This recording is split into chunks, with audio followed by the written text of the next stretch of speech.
issue definition, issue in a sentence, issue pronunciation, issue meaning. Welcome to another research paper word. American pronunciation of issue. Issue. I-ssue. Issue. Issue as a noun means an important topic for debate and discussion, or a problem that is preventing progress, or a publication of a journal or magazine.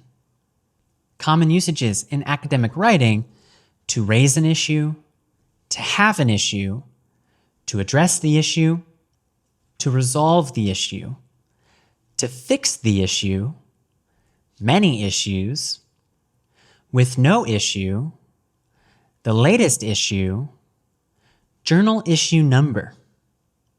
Example sentences: issue, noun.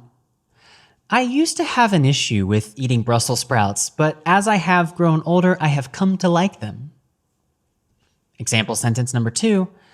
Rising sea levels is just the latest of many issues that the small country faces. Example sentence number 3. That article was published in Volume 12, Issue 3, alongside 3 other groundbreaking articles. Please write a sentence using issue in the comments section. I will read it and reply. Now you know the pronunciation of issue, the meaning of issue, and issue example sentences. I'll see you in the next research paper word video.